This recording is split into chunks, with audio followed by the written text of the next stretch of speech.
Master সাহেব এই কাপড়টা আমি দিব।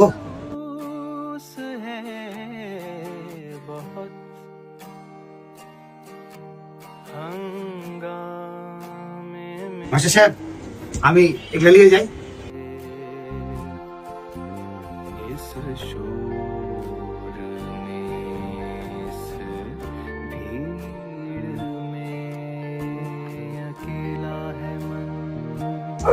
আরে দর্জি সাহেব, ওই আজকে কাপড় নাই, কদিন নিয়ে পড়ে গেছিলাম, কাপড় আজকে নাই দেখছি। ওই কাটা কাপড়ের বস্তাগুলা আমি হাতে রেখেছি, তুমি প্রত্যেকদিন নিয়ে যাও, নিয়ে যেয়ে ওইগুলা সব কোথায় গাড়ি মাটি পরিষ্কার করো। আরে না না দর্জি সাহেব, আপনি ভুল ভাবছেন। আমি আসলে ওই যে সামনে ঈদ তো, আপনি কে জানে মানুষের গরিবি হাল ভাই, আপনি বুঝবেন কিনা। মানে আমার বাড়িতে 4 বছরের বাচ্চা আছে, সবারই তো ঈদ মনে হয় যে ঈদে একটু ভালো জামা কাপড় পরবে।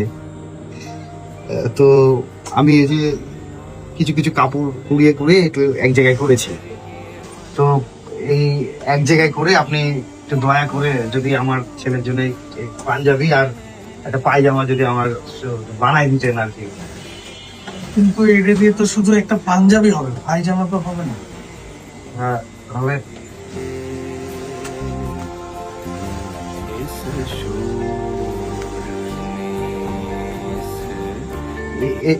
এটা দিয়ে তো একটা পায়জামা হয়ে যাবে দর্জি সাহেব।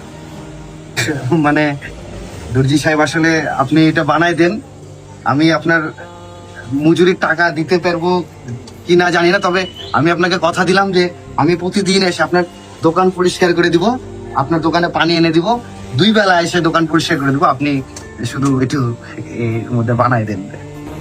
আমি তাহলে আপনি করে রাখেন, আমার ঈদের একদিন আগে দিলেই হবে। আমি হ্যাঁ একদিন আগে দিলেই হবে। झूठ की जमीन पर फरेब के ये सारे